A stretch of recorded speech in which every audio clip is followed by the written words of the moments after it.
Sheriff Salisbury's in the studio. Good morning, sir. Good morning.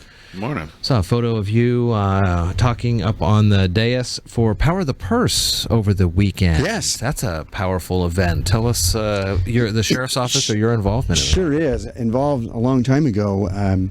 When I first came back here as sheriff, I was invited by Rob Wilson-Haas and then Chief Davenport, Terry Davenport. He said, hey, we're going to get involved in this. And we actually were there at the groundbreaking of the current building. Sure. When there was nothing there. And from then on, we've, Current building, Turning Pointe. At Turning Pointe, I'm sorry. Yes, at Turning Pointe.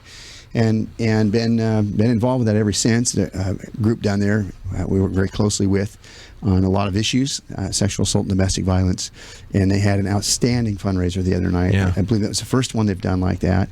And they just did a great job. There were a lot of people there. Sure. A lot of money raised. And I think they're going to make that an annual event. And what for a great cause. Yeah, for sure. Turning Point, one of the largest shelters in the whole state is right here in Mason County. It's really important to have that. Yeah.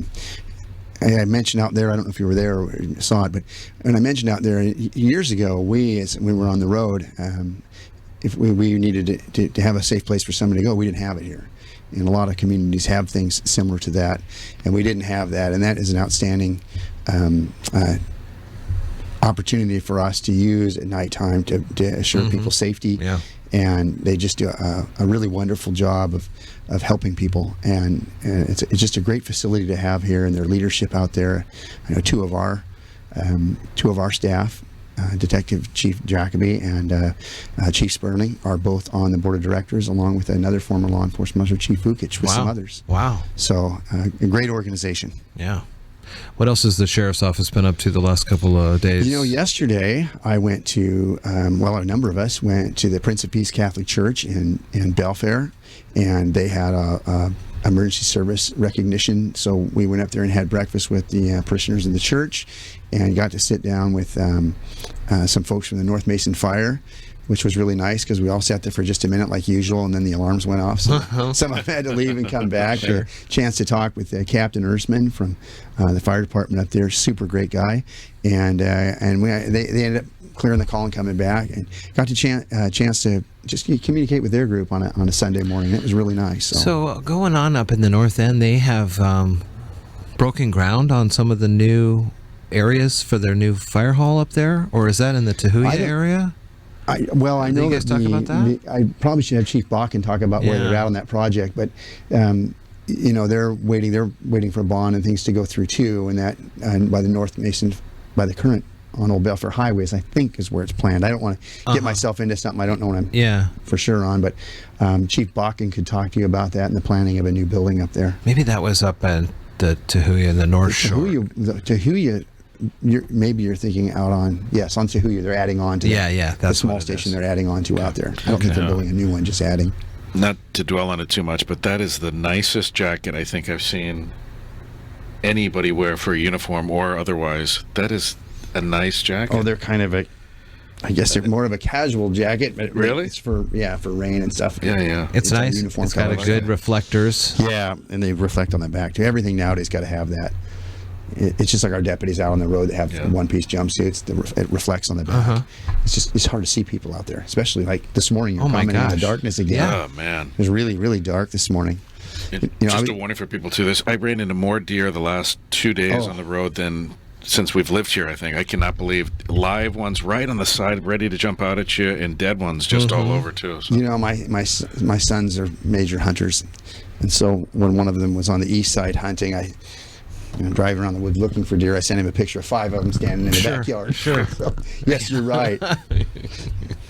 Last night, I had written down a list. Some people say, well, what's going on a Sunday night? And I can log in from my phone and watch the calls through dispatch. The command staff can. And so I was out of the area, and I thought, what is going on? And I click in the phone calls, and this is what came out pretty much all at once on the screen last night. There was a disturbance involving a number of dogs and dog biting.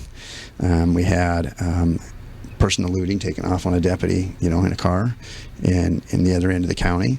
We had a high rate speeding driver at the same time with people making calls on. We had another dog issue with dogs chasing people again. We had a domestic violence. We had another speeding vehicle at very, very high rates of speed being called in. We had a theft going on in the business. We had a malicious with somebody crashing through somebody's yard doing stuff. We had a burglary going on.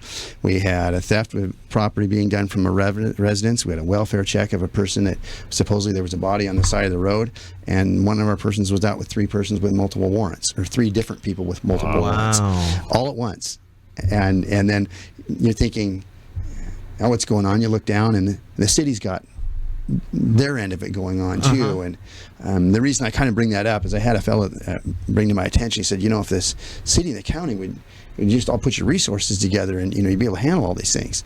Well, what he doesn't understand, we have mutual aid agreements with all law enforcement agencies in the state of Washington, and it seems like when one of us has it going on, we all have it going on. The city was no less busy than we were, and so the city will come out and help us, or we'll come into the city if things are going on. But last night it was so busy we didn't have enough people, because most of these are 2 people calls.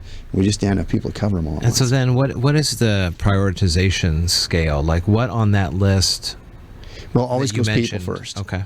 You're always going to do people, crimes against persons, and then you go into property crimes.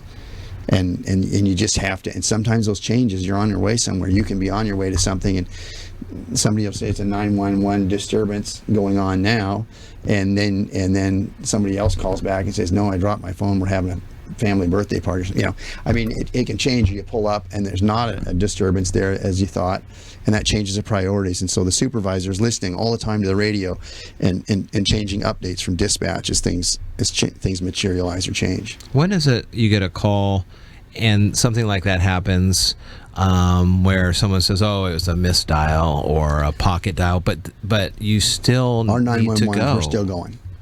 Yeah, and that's where it gets time consuming, because if you're doing a 911 hang up and you're on and you're going, and so you could be driving clear to the other end of the county to get out there and say, well, I'm sorry, I pocket dialed you or whatever it was on the phone. And so, except a lot of our resource time moving around the county. How's your volunteer roles these days? You still got a bunch of volunteers. I know they're not making calls. Reserve deputies? Reserves, or even just the volunteers in maybe the north part of the office taking calls, or... Well, they'll handle things if you come to the office or drop off something or do something like that, the volunteers, but they're not answering calls. We do have Deputy Marcin is one of our reserve deputies, and he was out yesterday.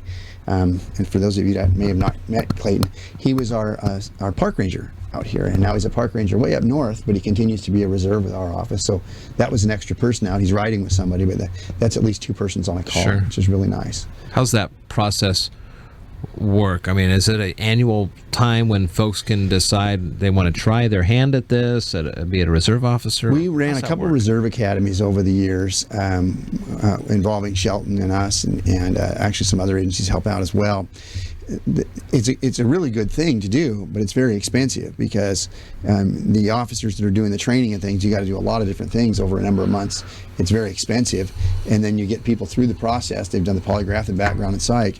What's tough is those reserves. I think fire is the same way. Those reserves have to keep up their training standards just as a regular does now, and so the amount of time that they put in is a tremendous amount of time just to stay current.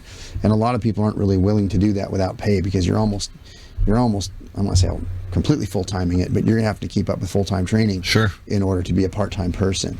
And when we do that, usually what happens, and it's the way, I was the same way, and a lot of us got started, you want to get on, you be a reserve for a while, you get a little bit of training and experience, you start putting in for agencies that you kind of know what you're doing, and before long, if you run 25 people through a reserve class or 30 through, usually 29 of them are hired by the time they get done with reserves now. Yeah.